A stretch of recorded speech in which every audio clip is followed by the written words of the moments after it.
Assalamualaikum warahmatullahi wabarakatuh. Kami dari kelompok 5 ingin mempresentasikan tentang permasalahan ketenagakerjaan dalam perekonomian.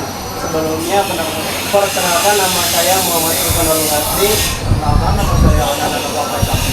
Nama saya Safira Luna Rahmadani. Nama saya Zaisa Andini. Nama saya Rizky Aldira Putri. Yang pertama ada pengertian ketenagakerjaan dan tenaga kerja.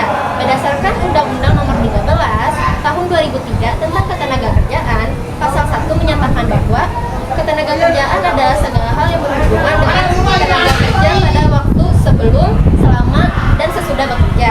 Tenaga kerja adalah setiap orang yang mampu melakukan pekerjaan menghasilkan barang atau jasa. Sedangkan bukan tenaga kerja adalah penduduk yang tidak mampu melakukan pekerjaan. Lalu, penduduk usia kerja dibagi menjadi dua jenis, yaitu angkatan kerja dan angkatan bukan kerja.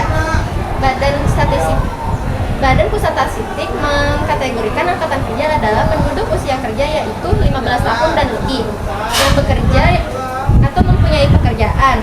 Lalu, penduduk yang termasuk bukan angkatan kerja adalah penduduk usia kerja yang masuk sekolah, mengurus rumah tangga, dan melakukan kegiatan lainnya. Untuk mengetahui presentasinya yaitu dengan rumus TPAK sama dengan jumlah angkatan kerja dibagi jumlah usia produktif dikali 100%. Lalu yang terakhir ada kesempatan kerja. Kesempatan kerja adalah ketersediaan lapangan kerja bagi angkatan kerja yang membutuhkan pekerjaan. Angkatan kerja ini dipengaruhi oleh beberapa faktor, antara lain usia tenaga kerja, tingkat pendidikan, pengetahuan, keterampilan, dan keahlian. Untuk mengetahui tingkat kesempatan kerja digunakan rumus jumlah tenaga kerja, jumlah bekerja kesempatan dibagi dengan jumlah tenaga kerja dan dikali 100%. Selanjutnya, jenis-jenis tenaga kerja. Yang ke-1, tenaga kerja berdasarkan kemampuan terbagi menjadi 3. Tenaga kerja terdidik adalah tenaga kerja yang memerlukan pendidikan khusus. Contohnya dokter, hakim, guru.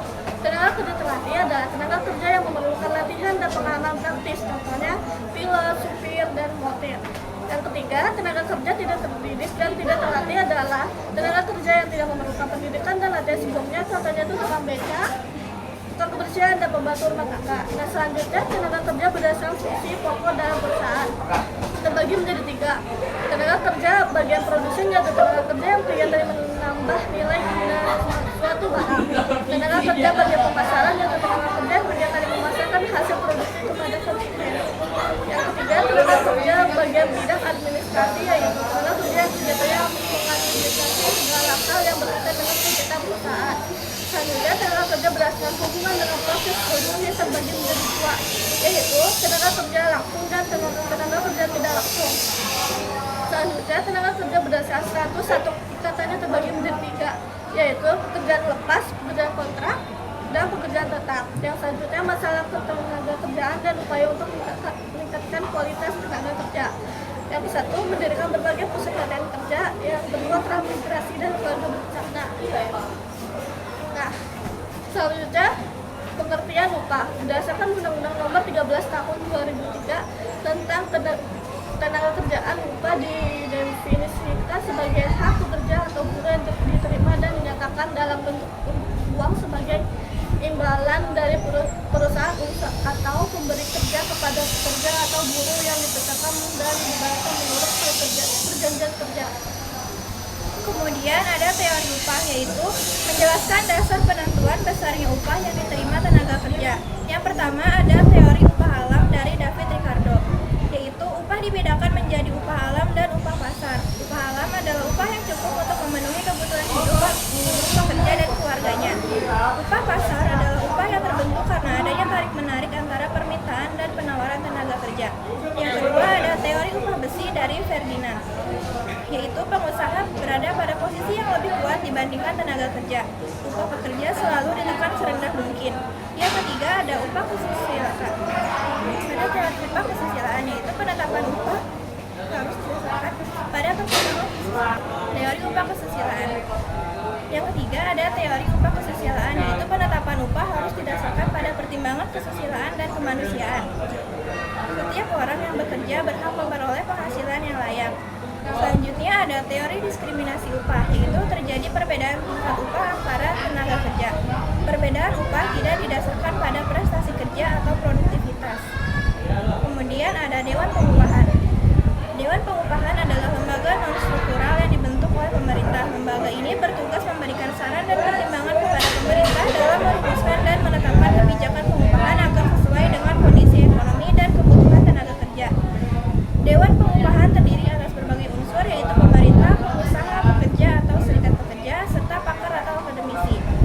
Dewan Pengupahan dibagi menjadi 3 tingkatan, yaitu Dewan Pengupahan Nasional, Provinsi, dan Kabupaten atau Kota. Masing-masing memiliki peran memberikan saran kepada pemerintah pusat atau pemerintah daerah dalam penetapan upah minimum sesuai dengan wilayahnya. Kemudian ada upah minimum, yaitu upah bulanan terendah yang ditetapkan oleh pemerintah dan wajib dibayarkan oleh pengusaha kepada pekerja. Upah minimum berfungsi sebagai jaring pengaman bagi pekerja agar memperoleh penghasilan yang layak. Upah minimum ditetapkan berdasarkan kebutuhan hidup layak, kondisi ekonomi daerah, tingkat inflasi, dan pertumbuhan ekonomi. Upah minimum terdiri atas upah minimum provinsi atau UMP, yaitu upah minimum yang berlaku di tingkat provinsi. Yang kedua ada upah minimum kabupaten atau kota atau UMK, yaitu upah minimum yang berlaku di tingkat kabupaten atau kota. Penetapan upah minimum dilakukan setiap tahun oleh kepala daerah berdasarkan rekomendasi Dewan Pengupahan. Pengusaha dilarang membayar upah lebih rendah dari upah minimum yang telah ditetapkan. Selanjutnya ada macam-macam sistem upah. Sistem upah menurut waktu adalah upah dihitung berdasarkan lamanya bekerja. Satuan waktu dapat ditentukan jam, per hari, per minggu, atau per bulan. Sistem upah borongan adalah upah dihitung berdasarkan kesepakatan bersama untuk menyelesaikan suatu proyek tertentu atau pemberian upah menurut balas jasa suatu pekerjaan yang dibangkitkan atau diborongkan. Sistem upah satuan adalah upah dihitung berdasarkan banyaknya barang yang dihasilkan. Sistem upah skala berubah adalah upah minggu tergantung hasil penjualan perusahaan dengan terlebih dahulu ditentukan upah minimalnya jika hasil penjualan meningkat upah bertambah dan sebaliknya. Upah indeks biaya hidup adalah upah ditentukan oleh indeks hidup pekerja dan keluarganya. Jika biaya hidup meningkat, upah pekerja dinaikkan dan sebaliknya. Upah partisipasi adalah pekerja yang mendapat upah tertentu dari bagian laba. Upah hasil partnership adalah pekerjaan mendapat upah tertentu dan bagian laba berupa saham atau obligasi perusahaan. Pengertian pengangguran. Pengangguran adalah penduduk usia produktif yang tidak sedang bekerja atau sedang mencari pekerjaan. Menurut Sado Sudirmo, pengangguran adalah jumlah dari tenaga kerja dalam bidang perekonomian yang aktif mencari pekerjaan tetapi belum berhasil mendapatkan pekerjaan tersebut. Adapun menurut International Labour Organization, pengangguran adalah seseorang yang termasuk kelompok penduduk usia kerja yang selama periode tertentu tidak bekerja dan menerima pekerjaan serta sedang mencari pekerjaan dari pengertian tersebut. Selanjutnya pengangguran berdasarkan penyebabnya.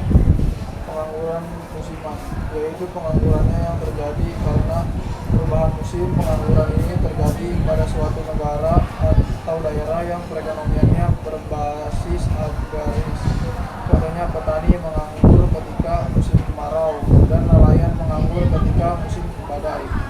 Kedua, pengangguran friksional atau kontemporer, yaitu pengangguran yang terjadi karena tidak bertemunya permintaan dan penawaran tenaga kerja.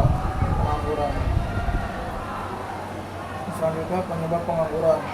Penyebab pengangguran itu berdasarkan jumlah angkatan kerja yang tidak seimbang dengan kesepakatan kerja, tidak memiliki suatu keterampilan yang tinggi serta tingkat pendidikan rendah, adanya kemajuan teknologi yang menggantungkan tenaga manusia, tenaga kerja yang berada di daerah perdesaan dan di kota tidak dimanfaatkan dengan baik, pemutusan hubungan kerja, persaingan pasar global, kondisi politik dan keamanan yang tidak stabil. Selanjutnya ada jenis-jenis pengangguran. Pengangguran berdasarkan lamanya waktu kerja.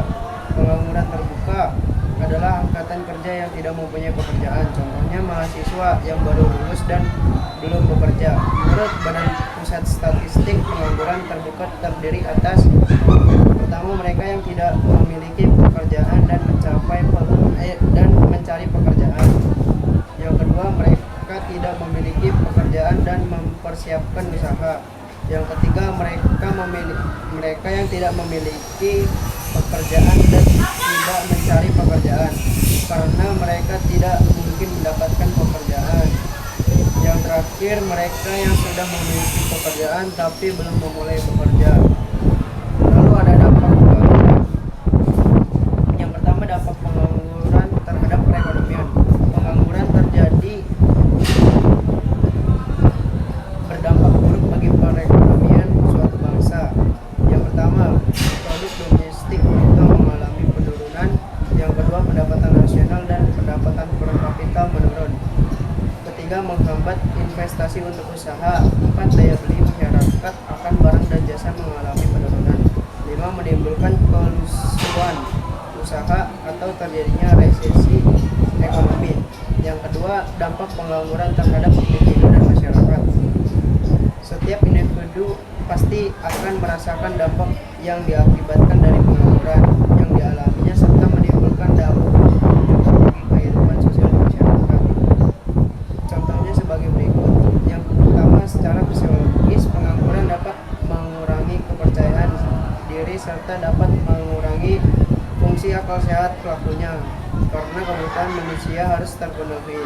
Yang kedua, pengangguran dapat menghilangkan keterampilan karena jika tidak bekerja, keterampilan yang tidak dimiliki tidak digunakan sehingga perlahan akan menghilang dengan sendirinya. Yang ketiga, pengangguran akan menimbulkan ketidakstabilan di lingkungan sosial masyarakat karena masyarakat yang menganggur dituntut untuk tetap memenuhi kebutuhan hidupnya sendiri dan keluarga. Yang terakhir, cara mengatasi pengangguran. Yang pertama, memperluas kesempatan kerja dan membuka lapangan kerja baru, baik di bidang pertanian, di bidang industri, di bidang perdagangan maupun di bidang jasa. Yang kedua, meningkatkan kualitas pendidikan sehingga para lulusan sudah siap untuk menjadi tenaga kerja terampil di dunia usaha maupun di dunia industri. Yang ketiga, meningkatkan kualitas tenaga kerja dan memberikan pendidikan keterampilan melalui pendidikan formal dan non-formal. Yang keempat, memberikan kesempatan kerja ke luar negeri melalui penyaluran tenaga kerja Indonesia atau TKI. Yang kelima, dan mendorong tumbuh perkembangannya usaha atau industri rumah tangga. Sekian dari kelompok kami. Wassalamualaikum warahmatullahi wabarakatuh.